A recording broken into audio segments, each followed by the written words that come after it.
سے کہ فرعون اور اس کے لشکری اس قدر سخت سزائیں دیتے تھے موسیٰ علیہ السلام کی قوم پر، ایمان والوں پر، بنی اسرائیل پر۔ اللہ فرماتا ان سے نجات دیا رب تعالیٰ نے، لیکن وہ کرتے کیا تھے؟ بنی اسرائیل میں ایک بھی بچہ پیدا ہو جائے اسے ذبح کر دیتے تھے۔ فرعون کے لشکریوں نے ایک سال میں 12,000 بچوں کو قتل کیا ہے، 12,000 بچوں کو ذبح کر دیا ہے۔ آج کے اسرائیلی اگر یہ بچوں پر ظلم کرتے ہیں تو یہ تعجب کی بات نہیں ہے، فرعون کی سرشت میں داخل تھا اور یہ فرعونی ہیں، وقت کے جبابرہ ہیں، وقت کے ظالم ہیں۔ 12,000 بچوں کو قتل کر دیا تھا فرعون اور اس کے لشکریوں نے، اور عورتوں کو زندہ چھوڑ دیتے تھے۔ قرآن میں اللہ تعالیٰ نے فرمایا 3 جگہ آئی آیت، لیکن اس کے ساتھ رب تعالیٰ یہ بھی فرماتا ہے یہ سخت ترین سزائیں دیتے تھے فرعونی، اللہ نے ان سے تم کو نجات دیا، لیکن یہ سزائیں کیوں دیتے تھے، یہ عذاب کیوں تھا؟ وَفِي ذَلِكُمْ بَلَاءٌ مِّن رَبِّكُمْ عَظِيمٌ، یہ ہے فرمان اللہ کا۔ یہاں میں یہ ٹکڑا اگر بیان کر دوں تو آج آپ کے دلوں کے اندر ایک یقین پیدا ہو جائے گا آج کے حالات کے مطابق فرعونیوں کا اس قدر سخت عذاب کیوں تھا۔ رب تعالیٰ فرماتا ہے اے مومنو، ان تمام معاملات میں اللہ کی طرف سے تمہارے لیے ایک بڑا امتحان تھا، یہ امتحان تھا، اور وہ امتحان آج بھی ہے اور ہر زمانے میں رہے گا۔ ستیزہ کار رہا ہے ازل سے تا امروز، شرار ابو لہبی سے چراغ مصطفی، ہر زمانے میں حق و باطل کے معرکے ہوتے رہیں گے۔ لہٰذا آج کے دور میں یہ سب حالات جو پیدا ہوئے، مسلمانوں کو، مومنین کو ذرا برابر بھی نروس ہونے کی ضرورت نہیں۔ تم جس دین سے وابستہ ہو، اس دین کی حفاظت کا ذمہ اللہ نے اپنے ذمے لیا ہے۔ یریدون لیطفئوا نور اللہ بافواہہم، قرآن میں اللہ فرماتا ہے کفار و مشرکین اپنے منہ کے پھونکوں سے اللہ کے اس چراغ کو بجھانا چاہتے ہیں، اللہ اپنے اس چراغ کو مکمل کر کے رہے گا۔ یہ اسلام نور الہی ہے، اللہ کا نور ہے، اور اس کو صبح قیامت تک رہنا ہے۔ اور ہم جیسے اور بھی آئیں گے اس زمین پر، اور آئیں گے جاتے رہیں گے، یہ آبادیاں ہیں بدلتی رہیں گی، خدائی قانون ہے، لیکن اسلام نہ کل بدلا تھا، نہ آج، نہ قیامت تک بدلے گا۔ ہم سب کا امتحان ہے میرے عزیزوں، ہم سب کا امتحان ہے، لیکن ان حالات میں مومنین کو کرنا کیا چاہیے؟ انہیں اپنے ایمان کو مضبوط کرنا چاہیے۔ کبھی کسی کے اڑتے ہوئے چھیٹڑے اور ٹکڑے دیکھ کر تمہیں مایوس ہونے کی ضرورت نہیں۔ اب ہمارا مستقبل کیا ہوگا؟ میرے عزیزو، آج جو حالات ہیں یہ حالات کربلا سے زیادہ سخت تو نہیں ہیں۔ آج فلسطینیوں کو ہم نے دیکھا 6 ماہ کے، سال بھر کے بچوں کو سینے سے لگا کر کفن لپیٹ رہے ہیں۔ ان ماؤں کی کیا کیفیت ہوتی ہوگی؟ کبھی کبھار چھوٹی سی کلپ میں دیکھ کر کے آنکھوں سے آنسو بہ پڑتے ہیں۔ انہوں نے اپنے ہاتھوں سے نہ جانے کتنے بچوں کو ایک دن میں دفن کر دیا، 80 میتوں کو ایک قبر میں ڈال دیا کرتے ہیں۔ ان فلسطینیوں کو لاکھوں سلام، ان کے جذبات کو اور ان کی استقامت کو ہم تو دعا یہی کرتے ہیں، ان فلسطینی مسلمانوں کے برابر پوری دنیا کے مسلمان نہیں ہو سکتے۔ ہم تو ایک ناشتے پر صبر نہیں کر پاتے، وہ اپنے 10 بچوں اور خاندان والوں کے کٹے ہوئے چھیٹڑوں پر بھی کہتے ہیں اللہ ہمارے ساتھ ہے۔ ساری مصیبتیں دیکھ کر کے بھی وہ کہتے ہیں اللہ ہمارے ساتھ ہے۔ ان کے گھر اڑا دیے گئے، تباہ کر دیے گئے، راکھ میں بدل دیے گئے، اور نیوز اینکر یہ دجالی میڈیا وہاں جا کر کے ان کے زخموں کو کھرید کر کے پوچھتا ہے تمہارا مال کیسے آئے گا، تمہارا گھر کیسے چلا گیا، لیکن ان حالات میں بھی وہ مسکرا کر کہتے ہیں اللہ نے دیا تھا، پھر اللہ ہے اور اللہ دے گا۔ ان کے ایمان کے برابر ہم نہیں ہو سکتے، لیکن میرے عزیزو پوری دنیا کے مسلمانوں میں اس مسئلے نے آج ایک اتحاد کی فضا قائم کی ہے۔ اگر ہمارے درمیان آج بھی اتحاد نہیں ہو سکتا تو پھر میرے عزیزو شاعر نے سچ کہا تھا، جگہ جگہ کے تھک چکے ہیں تمہیں یہ ہنگامے، نشاط لذت خواب گراں بدل ڈالو، غلط روی سے منازل کا بعد بڑھتا ہے، مسافر و روش کارواں بدل ڈالو۔ آج کے حالات تمہیں اگر نہیں بدلنے پر مجبور کیے تو پھر بتاؤ کون سے حالات تمہیں بدلیں گے، کب تم بدلو گے؟ لیکن ان حالات پر آج بعض لوگوں نے یہ کہنا شروع کیا. میں نے چند دنوں پہلے ایک آیت پڑھی تھی، ایک بیان میں کہا تھا اللہ قرآن میں فرماتا ہے هو الذی ارسل رسولہ بالہدی ودین الحق لیظہرہ علی الدین کلہ. وہ اللہ ہے جس نے حق دین کے ساتھ اپنے رسول کو بھیجا ہے اور ہدایت کے ساتھ اپنے رسول کو بھیجا ہے. کیوں بھیجا ہے؟ لیظہرہ علی الدین کلہ، تاکہ وہ رسول پوری دنیا پر یہ دین غالب کرے. یہ دین غالب آئے گا. تو بعض مجھ سے کہنے لگے مولانا سٹیج پر بیٹھ کر چلاتے ہو، کئی کرسیوں پر بیٹھ کر کہتے ہو کہ تمہارا دین غالب آئے گا، تمہارا دین تو آج ٹکڑے ٹکڑے کیا جا رہا ہے، کوئی کچھ نہیں کر پاتا. ان ظالموں کو میں یہ کہتا ہوں، ان کو یہ میں کہتا ہوں، ان تمام حالات سے تم ہرگز یہ مت سمجھنا کہ دین غالب آئے گا. چاند پر بھی گہن لگتا ہے، لیکن جب گہن چھٹتا ہے تو چاند پورے آب و تاب کے ساتھ چمکتا ہے.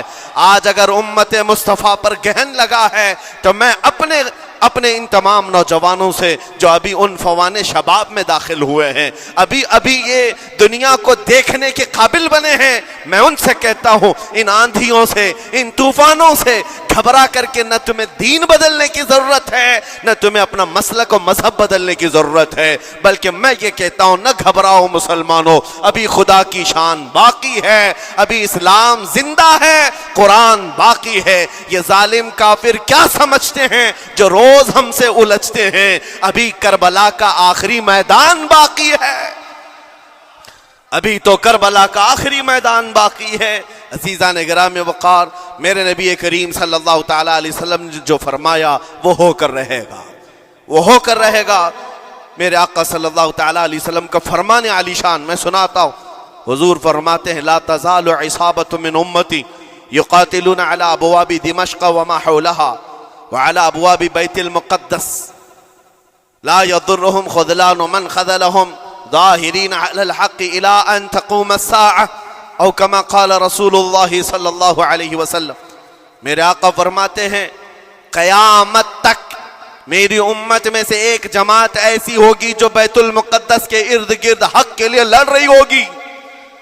حضور نے فرمایا قیامت تک لڑتی رہے گی، لیکن ساتھ میں ان کے لیے میرے آقا نے فرمایا پوری دنیا کے برا چاہنے سے ان کا کچھ نہیں بگڑے گا.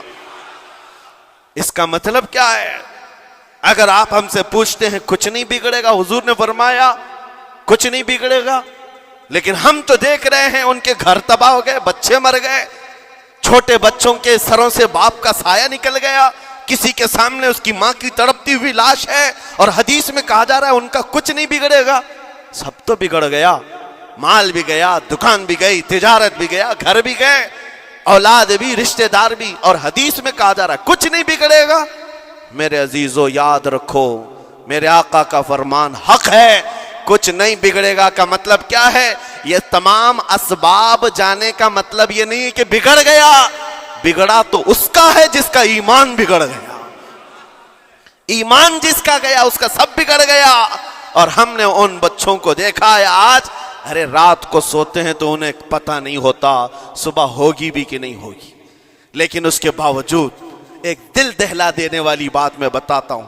مصر کی سرزمین سے لوگ پانی کے بوتلیں اور ڈبے اٹھا کر کے بارڈر پر جا رہے ہیں، لیکن فلسطین غزہ کے وہ مسلمان کہتے ہیں اپنا پانی تم رکھو، اللہ کریم ہمارے لیے کہیں سے اپنی ہی زمین سے پانی عطا کرے گا.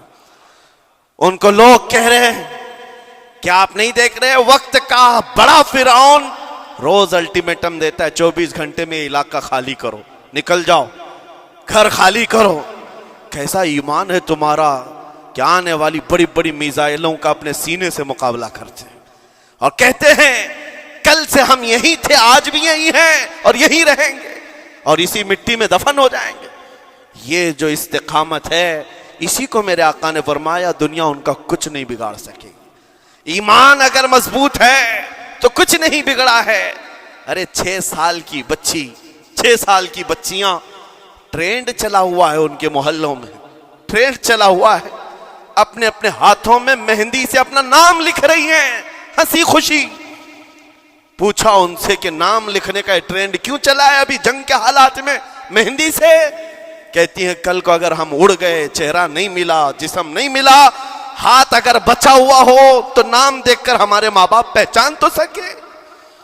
شہادت کا یہ جذبہ، شہادت کا یہ جذبہ 6 سال کے بچوں میں اگر آیا ہے، یقیناً ان کے سینوں میں ایمان موجود ہے، ایمان موجود ہے۔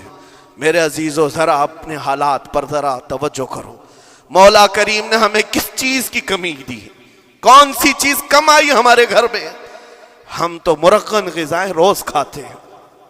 آج ہمارے پاس ساری نعمتیں اللہ نے دی ہیں، ہم عیاشیوں کے اڈوں پر پوری رات گزارتے ہیں۔ ہمارے شہر آج جس گلی سے گزر جائیں، صبح کی اذان تک یہاں گپیں لگاتے ہوئے کھڑے رہے۔ اے میرے عزیزو، حالات تو ہمارے ایسے ہیں کہ کھا کھا کر کے چربیاں چڑھ گئیں۔ ہمیں ان کا کیا احساس ہو پائے گا؟ ان کا کیا احساس ہو پائے گا جن کے ہاں پانی سے زیادہ خون دیکھا جاتا ہے، جن کے ہاں زندوں کو پکڑنے کے لیے نہیں، اب مردوں کو پکڑنے کے لیے لوگ بھی نہیں ہیں۔ عزیزان گرامی وقار، جنازہ اٹھانے کے لیے لوگ پورا دن انتظار کرتے ہیں، کوئی نہیں ہے پرسان حال۔ ان سب حالات کے باوجود میں نے ایک بچے کو بھی وہاں سے یہ کہتے ہوئے نہیں سنا کہ ہم پر بہت بڑا ظلم ہو رہا ہے، ہم کو یہاں سے نکال لو، مدد کرو، کوئی آؤ۔ نہیں، وہ سب صرف اتنا ہی کہتے جو کچھ ہو رہا ہے ہم اللہ کے پاس جا کر کہیں گے، یہ سارے معاملات ہم اللہ کی بارگاہ میں شکایت کریں گے۔ یہ ہے ایمان، یہ ہے استقامت۔ اور میرے آقا صلی اللہ تعالی علیہ وسلم کے فرمان عالی شان کے مطابق ان کے لیے اتنی ہی بڑی دولت کافی ہے۔ آخر میں میں کہوں گا، اسرائیل کے کتے اور ظالم مل کر اینٹ سے اینٹ بجا دیں، ان کے ٹکڑے ٹکڑے کر کے راکھ کر دیں، تب بھی ہم کہیں گے فتح تو بیت المقدس کی ہی ہے، فتح تو ان مظلوموں کی ہے جن کے پاس کھونے کے لیے کچھ نہیں تھا، پھر بھی وہ ڈٹے رہ گئے۔ تمہارے پاس تو پیٹروٹ میزائل، بڑے بڑے تمہارے پاس توپ، بہت ساری چیزیں ہو کر بچوں پر، ہاسپٹل پر، نہ جانے کتنی جگہوں پر تم نے بمباریاں کی ہیں۔ مجھے حیرت ہوتی ہے، پوری دنیا آج بھی خاموش تماشائی ہے۔ یہ ظلم نہیں ہے تو اور کیا ہے؟ اور جب ظلم اپنے عروج کو پہنچتا ہے، اللہ کی پکڑ آتی ہے، اللہ کا عذاب آتا ہے، اور جب اللہ کا عذاب آتا ہے تو جتنے خاموش تماشائی تھے سب اس عذاب میں گرفتار ہوں گے۔ اس لیے میرے عزیزو، آپ ہم سے اگر یہ پوچھتے ہیں ہمیں یہاں بیٹھ کر کرنا کیا چاہیے، ہم کیسے کریں، تمہارا دل اگر رو پڑا ان کے دردوں سے، یہ بھی لکھا جائے گا، یہ بھی لکھا جائے گا۔ یہ بندہ جا تو نہیں سکتا تھا، لیکن اپنے بھائی کے درد میں ایسا بے قرار تھا کہ اس کا کھانا چھوٹ گیا تھا، ایسا بے قرار تھا کہ اس کی نیندیں ختم ہو گئی تھی۔ یہ بھی لکھا جائے گا اللہ کی بارگاہ میں۔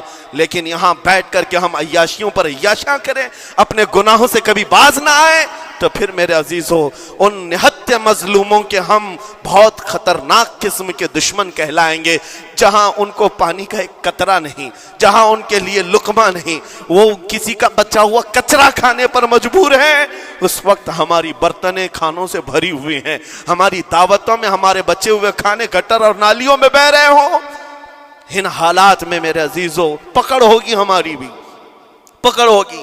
بدلو اپنے حالات، اٹھو وگرنہ حشر نہ ہوگا پھر کبھی، دوڑو کہ زمانہ چال اپنی چل گیا۔ میں آپ سب سے یہی کہنا چاہوں گا، یہ جو حالات پیدا ہوئے ہیں پوری دنیا میں، یہ میرے آقا کے فرمان کے مطابق اندیشہ یہ لگ رہا ہے ان قریب امام مہدی کا ظہور ہونے والا ہے، امام مہدی کا ظہور ہوگا اور حالات بدل جائیں گے۔ لیکن ہم کو کسی کے آنے کا انتظار کرتے ہوئے حالات کا انتظار نہیں کرنا ہے۔ ابھی بدلو، آج بدلو، اللہ کی طرف دوڑو اور اس سے گڑ گڑا کر کہو کہ مولا کریم، ہمارے شامت اعمال، ہماری برائیوں کے سبب اگر یہ تیری پکڑ ہے، ہم توبہ کرتے ہیں تیرے دربار میں۔ جانتے ہو میرے آقا نے فرمایا، اللہ کے غضب کو اگر کوئی چیز ٹھنڈی کرتی ہے تو ایک مومن صالح کی رقت انگیز دعائیں اور اس کے نکلنے والے آنسوں اللہ کے غضب کو ٹھنڈا کرتے ہیں، اللہ کے غضب کو ٹھنڈا کرتے ہیں۔ تم گڑ گڑاؤ اس مولا کی بارگاہ میں، یہ نہیں کہ اجتماعی طور پر کسی کے سامنے آپ رو دھو کر چلے گئے یا پھر آپ لوگوں کو دکھانے کے لیے کوئی سٹیٹمنٹ جاری کر دیے، نہیں، تنہائی میں بیٹھے ہو، اکیلے میں بیٹھے ہو. جیسے کہ کل ایک بہت اچھی چیز میں نے دیکھی تھی، ہمارے علماء نے اعلان کیا تھا پوری دنیا مل کر کے جمعرات کا روزہ رکھے، اس لیے کہ روزہ اللہ کو پسند ہے، اور افطار سے پہلے اگر کوئی دعا کرے، اول دعا ہماری ان مظلوموں کے حق میں ہو، ان ظالموں کے خلاف ہو، مظلوموں کی مدد کے لیے ہو، یقیناً اللہ کی مدد آئے گی، اور آئے گی کیونکہ قرآن بار بار کہتا ہے الا ان نصر اللہ قریب، آگاہ ہو جاؤ، بے شک اللہ کی مدد بہت قریب ہے، اللہ کی مدد بہت قریب ہے. عزیزان گرامی وقار، میں انہی تمام باتوں سے اپنی گفتگو کو آج سمیٹتا ہوں. آج کے ان حالات میں آپ کی ذمہ داری ہے اپنے ایمان پر مضبوطی سے جمے رہو، استقامت. بعض لوگوں کو آج یہ لگتا ہوگا کہ وہاں حالات بگڑے ہیں تو یہ مسلمان کیا کریں گے، کیا کریں گے، ہم کیا کرنے والے. ویسے ہی ہم ختم کیے جا چکے ہیں، ٹکڑے کیے جا چکے ہیں، ہم کچھ کرنے. بس تم اپنی زندگیاں بدلو، نشہ سے باز آ جاؤ، اور جتنے خرافات ہمارے محلوں میں آئے اس سے نکالو. اللہ کا عذاب آتا ہے، اللہ کی رحمتیں روٹ جاتی ہیں. ایک بار ہم بدل لیے تو مولا کریم اپنی رحمتوں کے سائبان فرما دے گا ہم پر. اور بس ہماری تمنا یہی ہے. اللہ کریم کی بارگاہ میں دعا ہے، قدیر و جبار خدا کہنے سننے سے زیادہ ہمیں عمل کی توفیق عطا فرما. اے رب کریم احسن الخالقین، ہم سب اپنے گناہوں سے سچی توبہ کرتے ہیں. مولا ہمارے گناہوں کی وجہ سے اگر تیری سخت پکڑ ہے تو مولا تو اپنے غضب کو ٹھنڈا فرما دے، تو اپنے غضب کو ٹھنڈا فرما دے. مولا تو اپنے غضب کو ٹھنڈا فرما دے. اے کریم خدا، تیرے حبیب کی امت تڑپ رہی ہے، اور ہر جگہ مولا ظلم و ستم کا نشانہ ان غریب مظلوموں کو بنایا جا رہا ہے جن کے پاس ایک وقت کا کھانا بھی باقی نہیں رہا. مولا تو اگر مدد نہیں کرے گا تو کون مدد نازل فرمائے گا. اے رحمان، ہمارا عقیدہ ہے تو ہی وہ خدا ہے جو ابابیلوں کو بھیج کر ابرہہ کو ہلاک کیا. تو ہی وہ خدا ہے جو بدر میں اپنے نبی کے لیے 5000 فرشتوں کو اتارا. اے مولا، تو ہی وہ خدا ہے جو یونس علیہ السلام کو مچھلی کے پیٹ سے زندہ سلامت نکالا. تو ہی وہ خدا ہے جو ابراہیم علیہ السلام کو دھڑکتی ہوئی آگ سے بھڑکتی ہوئی آگ سے زندہ محفوظ فرمایا. اے قدیر و جبار خدا، کل بھی تو حی و قیوم تھا، آج بھی ہے اور ہمیشہ رہے گا. ہمارے اس عقیدے کی لاج رکھ لے، اور غیب سے مولا تو اپنی مدد نازل فرما، اپنی مدد نازل فرما، امت مصطفیٰ کے لیے خیر فرما، ہم سب کو امن و امان عطا فرما. اے رب کریم، ان ظالموں کو کیفر کردار تک پہنچا دے، مظلوموں کو مولا امن کی سانس عطا فرما. ہماری خوشیاں اگر لکھی ہوئی ہے، اے رب قدیر، ہماری خوشیوں میں سے ان کو یہ تقسیم فرما دے. اے اللہ، ہماری حصے کی خوشیاں انہیں تقسیم فرما دے. اے رب کریم، ہمارے امن و سکون کو ان کے درمیان تقسیم فرما دے. اے اللہ، ان بلکتی ہوئی ماؤں کی آوازیں ہماری نیندیں اڑا چکی ہیں. مولا، ان بچوں کے زخمی چہرے مولا بار بار ہماری آنکھوں کو ترساتے ہیں. مولا، کب تک یہ تیری آزمائش ہوگی، کب تک یہ امتحان ہوگا. اے قدیر و جبار خدا، تجھے تیرے حبیب کی نالین کا واسطہ ان سب کو ظلم و ستم سے آزاد فرما دے. اے اللہ، ظلم و ستم سے آزاد فرما، امن و امان عطا فرما، خیر و سلامتی عطا فرما. ہمارے اس ملک عزیز ہندوستان کو امن و امان کا گہوارہ بنا دے. اے اللہ، ہم سب کو محبت و آشتی کا پیغام اور الفت و محبت کے ساتھ جینے کی توفیق عطا فرما. مولا، ہماری دعاؤں کو حضور کے صدقے قبول فرما. وصلی اللہ تعالی علی خیر خلقی محمد وآلہ واصحابہ اجمعین، وآخر دعوانا الحمدللہ.